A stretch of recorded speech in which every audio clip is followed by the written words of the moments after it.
अस्सलाम students, maths class 9th chapter number 1 में आज मैं आप लोगों को एक्सरसाइज 1.3 करवा रही हूँ। ठीक है, एक्सरसाइज 1.3 शुरू करने से पहले थोड़ा सा ये देखिए इसकी एप्लीकेशंस दी हुई हैं, applications of real numbers and daily life. हो सकता है कि शॉर्ट क्वेश्चन वो पूछ लिया जाए कि आप इसके वो डेली लाइफ में वो यूजेस लिखें, तो ये आपको दिए हुए हैं। इनमें से आप मिनिमम वो 4 to 5 वो लर्न कर लेना। ये देखें, ये रियल नंबर्स की एप्लीकेशंस दी हुई हैं। ठीक है, applications of real numbers in daily life. ठीक है, कि कहाँ कहाँ इनको वो इसको रियल नंबर्स को यूज़ किया जा रहा है। ठीक है, देखो साइंस में, इंजीनियरिंग में, ठीक है, ये सारी टर्म्स लिखी हुई हैं। मेडिसिन में, हेल्थ में यूज़ किया जा रहा है, इन्वायरमेंटल साइंस में किया जा रहा है, कंप्यूटर साइंस में किया जा रहा है, नेविगेशन ट्रांसपोर्टेशन में इनको इस्तेमाल किया जा रहा है। ठीक है, तो ये सारा आप वो स्टैटिस्टिक्स और डाटा वगैरह में इसको यूज़ किया जा रहा है, तो आप इसको लर्न कर लेना। उसके बाद वो आपको ये याद रखना है, वो टेम्परेचर के स्केल्स हैं, और टेम्परेचर के कितने स्केल्स हैं? 3 हैं। ठीक है, क्या हैं? 3 स्केल्स हैं। We can convert 3। ठीक है, ये आपके पास आ जाएगा 3 temperature scales, Celsius scale, Fahrenheit scale and Kelvin scale. और फिर इन तीनों के वो फार्मूलेस दिए हुए हैं। हो सकता है आपको कन्वर्ट करना कोई वैल्यू दे दी जाए, जैसे केल्विन है, आपको अगर सेल्सियस में दिया हुआ है तो केल्विन में चेंज करने के लिए क्या फार्मूला लगाओगे? C+273। ठीक है, और आप लोगों ने ये भी याद रखना है कि जो केल्विन है, हम जो भी साइंटिफिक प्रोसेस करते हैं उसमें हमेशा टेम्परेचर को किस स्केल में लिया जाता है? केल्विन स्केल में वो लिया जाता है। सेल्सियस स्केल का वो फार्मूला दिया हुआ है, और फ़ारेनहाइट स्केल का फार्मूला दिया हुआ है। तो तीनों फार्मूले आप लोगों ने क्या कर लेने हैं? याद कर लेने हैं। एक आपने याद रखना है, MCQs पूछा जा सकता है कि टेम्परेचर के क्या हैं? 3 स्केल्स हैं, और साथ में तीनों वो फार्मूलास आप लोगों ने याद कर लेने हैं। उसके बाद नेक्स्ट वो आपके पास वो प्रॉफिट और वो लॉस का वो आपके पास आ रहा है। देखिए, प्रॉफिट और लॉस है, ये क्या होता है? आपने ये देखिए, प्रॉफिट अगर निकालना है तो selling price minus cost price आ जाएगा। ये इसकी शॉर्ट फॉर्म या एब्रीवेटेड फॉर्म लिखी हुई है। ठीक है, परसेंटेज, प्रॉफिट परसेंटेज का वो फार्मूला लिखा हुआ है। इसी तरह लॉस अगर कैलकुलेट करना है तो लॉस का फार्मूला दिया हुआ है, cost price minus selling price, ये इसकी एब्रीवेटेड फॉर्म लिखी हुई है। और फिर साथ ही लॉस परसेंटेज का क्या है? फार्मूला वो दिया हुआ है। तो ये भी आप लोगों ने अच्छे तरीके से फार्मूलाज वो लर्न कर लेने हैं। उसके बाद हम अपनी एक्सरसाइज स्टार्ट करते हैं। ठीक है, 3.1 सबसे फर्स्ट क्वेश्चन है, स्टेटमेंट वाले क्वेश्चन है। आ सकता है एक क्वेश्चन, ठीक है, जिसकी स्टेटमेंट ज़्यादा छोटी छोटी है, वो आने के ज़्यादा चांसेस हैं। The sum of the 3 consecutive integers is 42।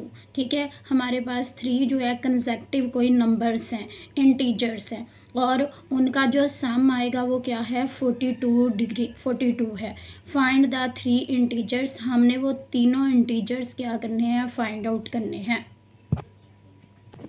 Late कर लेंगे। फर्स्ट इंटीजर हमारे पास हमने x ले लिया, सेकंड इंटीजर x+1 ले लिया, और थर्ड इंटीजर x+2 ले लिया, क्योंकि उसने कंसेक्टिव कहा है, यानी कि साथ साथ वाले। ठीक है, तो अकॉर्डिंग टू क्या आ जाएगा? गिवन कंडीशन आ जाएगा, या अकॉर्डिंग टू क्वेश्चन आ जाएगा। फिर उसने यही कहा था कि इनका तीनों का सम है वो 42 के इक्वल है।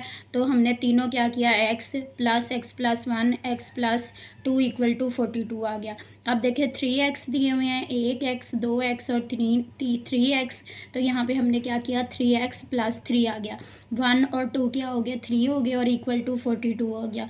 अब ये 3 उधर 42 में से जाके क्या हो जाएगा? माइनस हो जाएगा, इधर प्लस हो रहा है।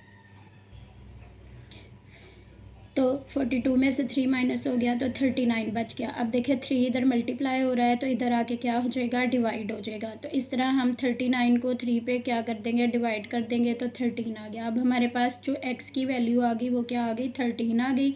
इस तरह आपके पास फर्स्ट नंबर या इंटीजर, ठीक है, आपके पास 13 आ गया। सेकंड क्या था? x+13 था, तो इसलिए 1+13 आ गया, या 13+1 इक्वल टू 14 हो गया। और जो थर्ड नंबर या इंटीजर था वो क्या था? x प्लस जो था 2 था, तो x की जगह हमने क्या किया? 13 लिख दिया, और +2 इक्वल टू 15 आ गया। आप चाहो तो यहाँ पे एक दफ़ा x+1 लिख लेना, और यहाँ पे x+2, और फिर वैल्यू पुट करके आगे कर लेना। क्वेश्चन नंबर 2 है, ठीक है। Diagram shows right angle A B C in which the length of A C. देखिए ये हमारे पास एक राइट एंगल ट्रायंगल है, ठीक है, ए बी और सी, और उसने कहा है कि जो ए सी है उसकी लेंथ कितनी है, √3 + 5 है। द एरिया ऑफ ट्रायंगल, जो एरिया दिया हुआ है इस ट्रायंगल का वो 1 + √15 सेंटीमीटर स्क्वायर है। Find the length A be in the form. ये ए बी की लेंथ आप लोगों ने क्या करनी है, कैलकुलेट करनी है, और किस फॉर्म में करनी है, ए बी आर इंटीजर्स के, जबकि ए और बी उसमें क्या हो, यानी कि इस फॉर्म में हमने आंसर लाना है। ए √3 + बी √5 की सूरत में हमारे पास आंसर आना चाहिए, यानी कि √3 से पहले भी कोई वैल्यू होनी चाहिए और प्लस √5 से पहले भी क्या होनी चाहिए, यहाँ पे कोई वैल्यू होनी चाहिए। इस फॉर्म में हमने आंसर जो है वो लिखना है। अब देखें एरिया आ गया आपके पास, ठीक है, 1 + √15 ये गिवन है। बेस आपको जो है √3 + √5 ये दी हुई है, और लेंथ जो है ए बी वो हाइट ही है, और वो हमने क्या करनी है, कैलकुलेट करनी है, ठीक है। राइट एंगल ट्रायंगल है तो हमने एरिया जो राइट एंगल ट्रायंगल के या एरिया का फार्मूला है वो लगा लिया। Area of triangle A B C = 1/2 base multiply by height. अब एरिया की जगह उसकी वैल्यू पुट कर दी, 1/2 वैसे ही आ गया। बेस की जगह जो है वो उसकी वैल्यू पुट कर दी, और ए बी वैसे ही आ गया। अब देखें ये 2 इधर डिवाइड हो रहा था तो दूसरी तरफ जाके क्या हो जाएगा, मल्टीप्लाई हो जाएगा, और √3 + √5 इस तरफ मल्टीप्लाई हो रहा है तो उधर जाके क्या हो जाएगा, डिवाइड हो जाएगा। इस तरह हमने A B line segment A B को क्या कर लिया, अकेला कर लिया। अब देखें उसने इस फॉर्म में आंसर लिखने को कहा है, तो इसका मतलब है डिनोमिनेटर में कोई वैल्यू नहीं है, तो हमें डिनोमिनेटर को क्या करना पड़ेगा, वहाँ से रिमूव करना पड़ेगा। और डिनोमिनेटर को रिमूव करने के लिए आपको पता है कि वैल्यू को हम क्या करते हैं, रैशनलाइज करते हैं, यानी कि कंजुगेट इस वैल्यू के कंजुगेट से मल्टीप्लाई भी कर देते हैं और डिवाइड भी कर देते हैं। तो √3 - √5 से हमने मल्टीप्लाई भी कर दिया, और √3 - √5 से डिवाइड भी कर दिया। ये देखें ये इसका √3 - √5 √3 + √5 का क्या है, कंजुगेट वैल्यू है, ठीक है। अब आपको पता है कि ये a + b और a - b आ रहा है, तो ये फार्मूला लगा दिया, a² - b², और ये दोनों वैल्यू आपस में क्या हो जाएंगी, मल्टीप्लाई हो जाएंगी। तो देखें 2 × 1 + √15 × √3 - √5 आपस में तीनों मल्टीप्लाई होगी, और नीचे क्या आ जाएगा, √3 का स्क्वायर माइनस √5 का जो है वो स्क्वायर आ गया, और फिर इसका स्क्वायर और स्क्वायर रूट क्या हो गए, कैंसिल हो गए, ठीक है। तो यहाँ पे 3 आ गया, और यहाँ पे क्या आ जाएगा, यहाँ पे ख़त्म हो गया और 5 आ गया। और पहले हमने इन दोनों वैल्यूज़ को क्या किया है, मल्टीप्लाई कर लिया है। अब देखें 1 को हम √3 से करेंगे तो √3 आ गया, 1 को -√5 से करेंगे तो -√5 आ गया। अब प्लस √15 से इन दोनों को 1/1 जो है मल्टीप्लाई कर देंगे, √15 × √3, ठीक है, और -√15 × √5 आ गया। अब 3 में से जो है माइनस के 5 है, माइनस की बड़ी वैल्यू है, तो नीचे क्या आ गया आपके पास, -2 बच के।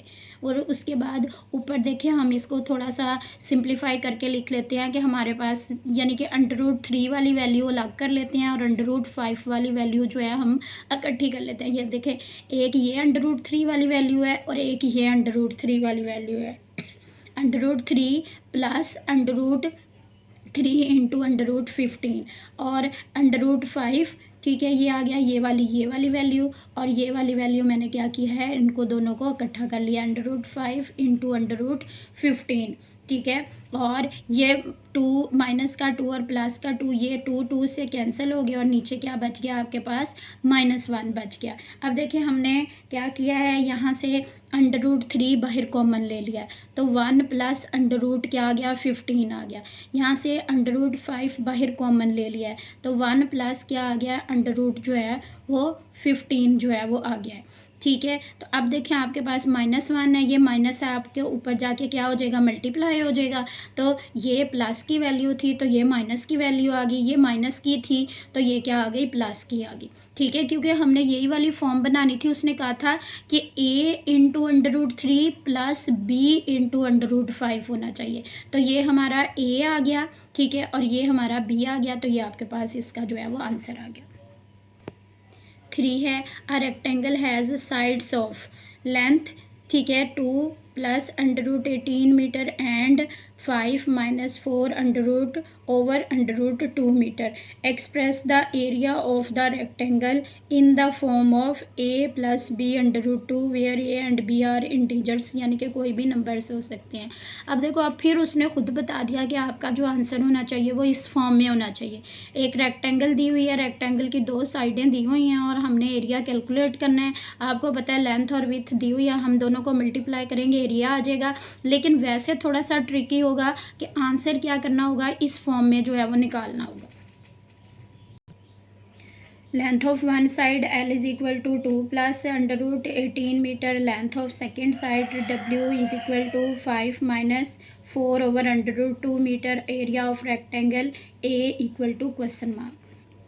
फॉर्मूला आ गया, area of rectangle equal to length into width आ गया। एरिया की जगह ए लिख लिया हमने, इसकी एब्रीवेटेड फॉर्म लिख ली, लेंथ की जगह उसकी वैल्यू पुट कर ली और इसकी विड्थ की जगह उसकी वैल्यू पुट कर ली। हमने 2 लिया, 2 को क्या करेंगे, इस पूरी वैल्यू से मल्टीप्लाई कर देंगे। तो देखें 2 और इंटू क्या आ गई, ये वाली पूरी वैल्यू आ गई, प्लस √18 और इंटू ये वाली पूरी वैल्यू जो है वो आ गई। यानी 2 से पहले इस पूरी वैल्यू को मल्टीप्लाई कर दिया और प्लस √18 से इस पूरी वैल्यू को मल्टीप्लाई कर दिया। अब 2 इंटू क्या आ गया, 5 आ गया, और 2 माइनस ये वाला माइनस आ गया, और 2 इंटू 4 ओवर √2 आ गया, ठीक है, और प्लस 5 इंटू √18 आ गया, और माइनस 4 ओवर √2 इंटू 18 आ गया। आप 18 पहले भी लिख लोगे तो कोई इशू नहीं, बाद में भी, क्योंकि दोनों वैल्यूज़ क्या हैं, मल्टीप्लाई हो रही हैं। अब देखें हमने क्या किया, ये 2 5 सा क्या आ गया, आपके पास 10 आ गया, ठीक है। इधर हमने क्या किया है, इस 2 को जो है वो √2 इंटू √2 लिख लिया है। देखो अब भी इसका मतलब है √2 का स्क्वायर है, स्क्वायर रूट से कैंसिल हो जाएंगे तो ये 2 ही बचता है। इसलिए जब भी एक सिंगल वैल्यू हो तो उसको डबल वैल्यू √रूट की फॉर्म में जो है वो क्या कर सकते हैं, लिख सकते हैं। और ये वाली वैसे ही आ गई, ठीक है, प्लस ये 5 वैसे ही आ गया। 18 को हमने क्या लिख लिया, 9 मल्टीप्लाई बाय 2 लिख लिया, माइनस 4 ओवर √2 ऐसे ही आ गया, और 18 को फिर 9 इंटू 2 जो है वो लिख लिया कि 9 2 ज़ा 18। अब देखें यहाँ पे 10 वैसे का वैसे ही आ गया, और ये 1 √2 और 1 √2 वाली वैल्यू क्या हो गई, कैंसिल हो गई, और 4 √2 यहाँ पे बच गया। देखो ये एक वैल्यू इस वैल्यू से क्या होगी, कैंसिल होगी, तो सिर्फ इतने से बाकी वैल्यू जो है वो बच गई। इधर हमने क्या किया, हमारा 3 बाहर आ गया, 9 है, तो देखो आपको पता है 3 का स्क्वायर होता है 9, तो 3 बाहर आ गया और √2 अंदर ही रह गया। और यहाँ पे हमने क्या किया, यहाँ पे भी 3 बाहर आ गया और √2 अंदर ही रह गया, तो ये √2 से क्या हो जाएगा, कैंसिल आ जाएगा। 10 वैसे ही आ गया, 4 √2 वैसे ही आ गया, प्लस वैसे ही आ गया, 3 5 ज़ा 15 आ गया, √2 आ गया, ठीक है, और यहाँ पे भी √2 से कैंसिल हो गया, तो 4 3 ज़ा क्या आ गया, 12 आ गया। अब देखें 10 प्लस की हैं और 12 माइनस के हैं, तो माइनस के यहाँ पे 2 बच गए। और ये देखें ये और ये वैल्यू सेम है लेकिन साइन ऑपोजिट है, तो 15 √2 में से 4 √2 को माइनस कर दिया तो हमारे पास 11 √2 बच गया। तो आप देखें वही वाली फॉर्म बन गई कि उसने कहा था कि a प्लस b √2 आ जाए, तो हमने इस फॉर्म में आंसर लेके आना था। क्वेश्चन नंबर जो है वो आपके पास 4 आ गया, find 2 numbers whose sum is 68 and difference is 22।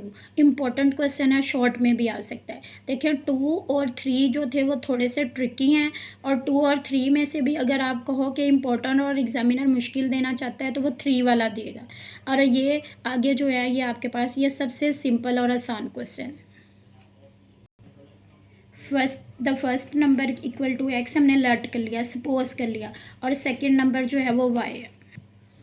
According to question कह दें या अकॉर्डिंग टू गिवन कंडीशन कह दें, उसने सम कहा था कि दोनों नंबर्स जो हमने लेट कर लिए हैं x प्लस वाई जो है वो 68 है और x माइनस वाई जो है वो 22 है। हमारे पास दो जो है इक्वेशंस बन गई। अब देखो हम चाह रहे हैं कि हमारे पास वैल्यू निकल आए इन नंबर्स की, तो हम इसको ऐड कर लेंगे तो हमारे पास एक वैल्यू आ जाएगी। बाय एडिंग इक्वेशन 1 एंड 2 ये हमने ऐड किया, y जो है वो y के साथ कैंसिल हो गया और ये x और ये x मिलके क्या आ गया 2x आ गए। इन दोनों को ऐड किया तो 90 आ गया। ठीक है, 2 इधर मल्टीप्लाई हो रहा है, दूसरी तरफ जाकर डिवाइड हो गया तो 90 को 2 पे डिवाइड किया तो ये आपके पास 45 आ गया। अब ये आपके पास एक नंबर आ गया। ठीक है, अब हमने दूसरा नंबर जो है वो फाइंड आउट करना है, तो हम क्या करेंगे, इस वैल्यू को x वाली वैल्यू को आप जिस मर्जी इक्वेशन में पुट कर लें। ठीक है, पुट इन इक्वेशन 1, तो 1 क्या थी आपके x plus Y is equal to 68 थी, तो x की जगह क्या आ गया 45 आ गया। 45 इधर प्लस हो रहा है, दूसरी तरफ जाके क्या हो जाएगा माइनस हो जाएगा। 68 माइनस 45 ये आ जाता है 23। तो इस तरह आपके पास नंबर क्या आ जाएंगे। ठीक है, जो फर्स्ट नंबर आ जाएगा वो x 45 आ जाएगा और जो सेकंड नंबर y है वो क्या है 23 है, और यही उन्होंने फाइंड आउट करने को। क्वेश्चन नंबर 5 है, बस इसकी स्टेटमेंट ही जो है वो लेंथी है, अदरवाइज क्वेश्चन बहुत आसान सा है। The weather in Lahore was usually unusually warm during the summer of 2024। The TV news reported temperature as high as 48 degree Celsius. By using the formula आपको दिया है, find the temperature as Fahrenheit scale, यानी कि Celsius scale में जो है वो temperature बताया हुआ है, आपने उसको फ़ारेनहाइट स्केल में क्या करना है जो है वो चेंज करना है, कन्वर्ट करना है, और आपको फार्मूला भी दिया हुआ है। हो सकता है कि उस वक्त वो फार्मूला ना दें और क्वेश्चन सिंपल सा कह दें कि टेम्परेचर को जो है इतने टेम्परेचर को इस टेम्परेचर में जो है वो कन्वर्ट करें, तो आपको आना चाहिए। सिंपल हमने फ़ारेनहाइट का जो है देखें, आपके पास डाटा क्या आ जाएगा, टेम्परेचर इन सेल्सियस। ठीक है, सेंटीग्रेड स्केल या Celsius scale equal to 48 degree दिया हुआ है। टेम्परेचर इन फ़ारेनहाइट स्केल हमने क्या करना है, कैलकुलेट करना है। हमने फार्मूला लगा लिया, F इज़ इक्वल टू 9/5 C प्लस 32। अब कुछ नहीं किया, हमने इस C की जगह क्या कर दिया 48 जो है वो पुट कर दिया है। ठीक है, 9 को 48 के साथ मल्टीप्लाई किया तो ये 432 डिवाइडेड बाई 5 आ गया, प्लस 32 वैसे ही आ गया, और 432 को 5 पे क्या कर दिया डिवाइड कर दिया तो ये 86.4 आ गया। 86.4 में 32 ऐड कर लिया तो ये 118.4 डिग्री जो है फ़ारेनहाइट जो है वो आपके पास आंसर आ गया। क्वेश्चन नंबर जो है वो 6 है, sum of the ages of the father and son is 72 degree. देखो दो बाप और बेटे हैं, उनकी जो है इकट्ठी जो एज है उनका सम जो है वो 72 जो है वो ईयर्स है। ठीक है, तो अब देखें हम लेट कर लेंगे कि फादर और फादर की जो एज है वो एक्स ले लेंगे और सन की एज जो है वो वाई ले लेंगे और दोनों को एक्स प्लस वाई कर लेंगे तो ये क्या आ जाएगा 72 जो है वो आ जाएगा। 6 years ago the father's age was 2 time the age of son, यानी कि 6 साल पहले जो बाप की उम्र थी वो बेटे की उम्र से क्या थी जो थी वो 2 टाइम जो थी वो ज़्यादा थी, यानी कि डबल थी। What was son's age 6 year ago, और वो कहते हैं कि 6 साल पहले फिर बेटे की उम्र क्या थी वो आपने कैलकुलेट करनी है। आई थिंक सो ऐसा क्वेश्चन आप लोगों ने जो होगा जूनियर क्लासेस में जो है वो किया हुआ होगा। Now age of son X ले ली, एज ऑफ फादर वाई ले ली। अकॉर्डिंग टू फर्स्ट कंडीशन आप यहाँ पे लिख लो, गिवन ना लिखना आप लोग। According to first condition X plus Y is equal to 72 और 6 years अगो, यानी कि अब 6 साल जो पहले उसने बात की थी उसके अकॉर्डिंग भी हम इक्वेशन। एज ऑफ सन, अब सन की क्या थी कि 6 year उसमें से माइनस कर लिए, x माइनस 6 आ गया, और फादर की भी y माइनस क्या कर लिया 6 कर लिया अकॉर्डिंग टू सेकंड कंडीशन। ठीक है, आपने गिवन नहीं लिखना, अकॉर्डिंग टू सेकंड कंडीशन। तो ये आपके पास आ जाएगा 2, देखो उसने कहा था कि ट्वाइस हो जाएगी, डबल हो जाएगी, जो बेटे की के मुकाबले में बाप की क्या हो जाएगी डबल हो जाएगी। तो 2 इंटू क्या है सन एज, ठीक है, इक्वल टू फादर एज, यानी फादर की एज उतनी होगी कि बेटे की जितनी क्या हो जाएगी, डबल होगी। तो उतनी बाप की एज थी। तो 2 into X minus six equal to Y minus six, हमने यानी कि दोनों को एक दूसरे के इक्वल कर लिया। 2 से अंदर क्या किया, मल्टीप्लाई कर लिया, 2x माइनस 12 आ गया, y माइनस 6 आ गया, ठीक है। और यहाँ पे 6 जो है इधर चला गया तो प्लस हो गया, तो 2x माइनस के 6 बच के, देखो माइनस के 12 थे, प्लस के 6 थे, तो माइनस के 6 इज इक्वल टू क्या बच के आ गया, y आ गया,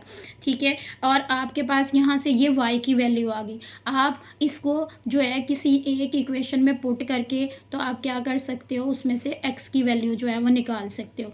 y की आ गई तो ये पुट इन इक्वेशन 1 में हमने y की जगह क्या पुट कर दिया, ये वाली जो है वो वैल्यू, देखो x plus Y equal to 72 था, तो y की जगह क्या वैल्यू आ गई, ये 2x माइनस 6 आ गई, ठीक है। अब ये जो है यहाँ से x प्लस 2x कितने हो गए, 3x हो गए, और 6 उधर जाके 72 में क्या हो गया, प्लस हो गया।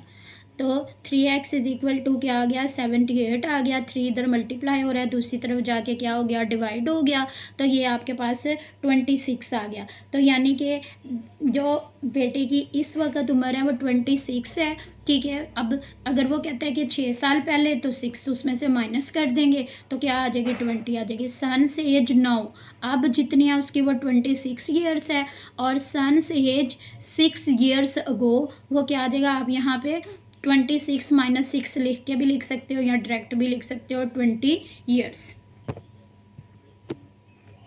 नेक्स्ट क्वेश्चन नंबर जो है वो 7 आ रहा है। Mirha bought a toy for 1500 rupees and sold for 1520 rupees, what was her profit percentage, यानी कि उसने उसकी सेल प्राइस, कॉस्ट प्राइस दी हुई है, सेल प्राइस दी हुई है, और प्रॉफिट परसेंटेज जो है वो आपने क्या करना है, कैलकुलेट करना है। Cost price CP is equal to RS 1500, selling price SP equal to RS 1520, profit percentage हमने क्या करना है, कैलकुलेट करना है। तो इसके लिए पहले क्या करेंगे, प्रॉफिट जो है वो कैलकुलेट कर लेंगे।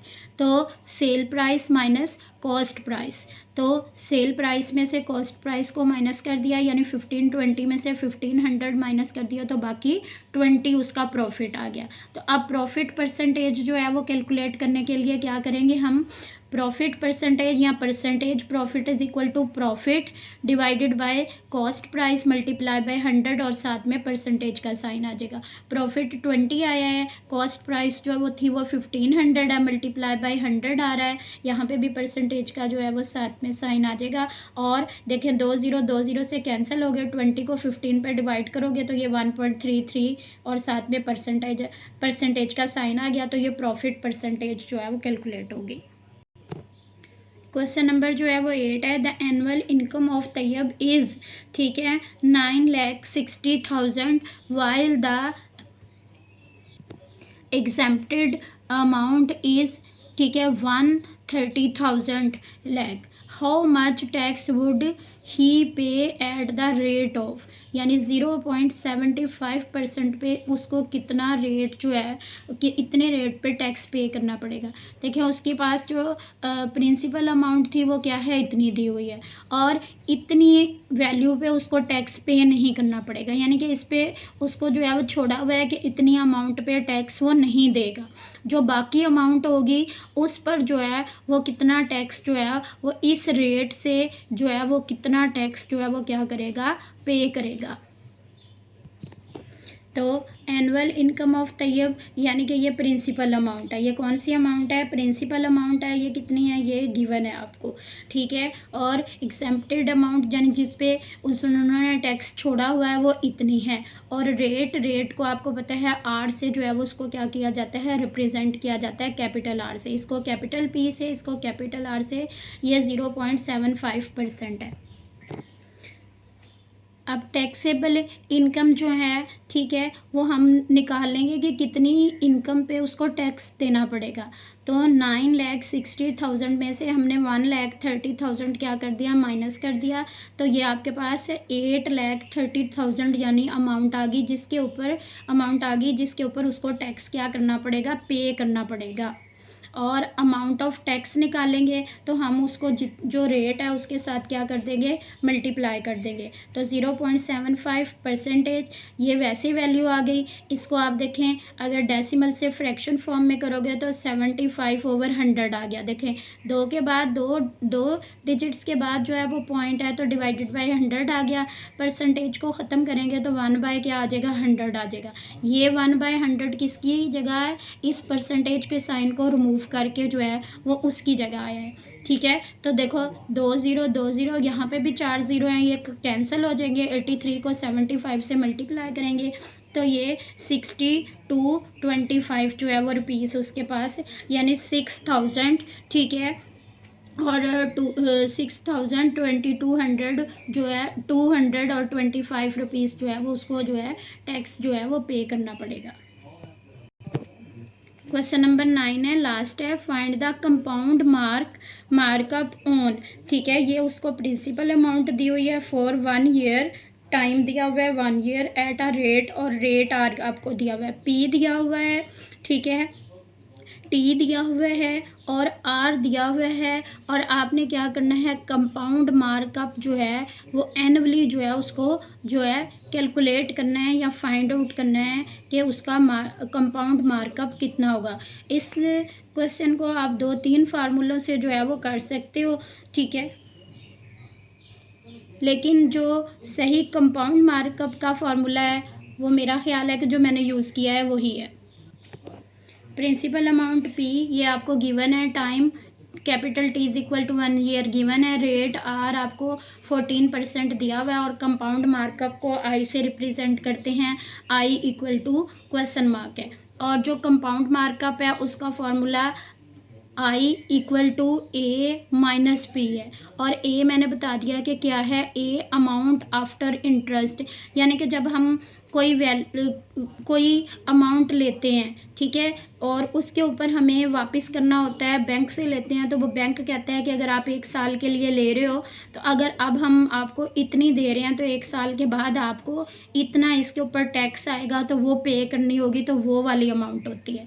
ठीक है, तो ए हम कैलकुलेट कर लेंगे। देखें प्रिंसिपल अमाउंट हमारे पास है, हमारे पास ए नहीं है तो ए हम कैलकुलेट कर लेंगे। ए का फार्मूला आ जाएगा P into 1 plus R over 100, और होल की पावर क्या आ जाता है, टी आ जाता है। प्रिंसिपल की जगह प्रिंसिपल अमाउंट आ गया 1 आ गया, प्लस आर की जगह 14 आ गया। 14% है तो चूँकि ऑलरेडी यहाँ डिवाइडेड बाय 100 लगा है तो हम वो नहीं लगाएंगे, तो 14/100 वैसे ही आ रहा है, और टाइम जो है वो 1 ईयर आ रहा है तो यहाँ पे 1 लगा लेंगे।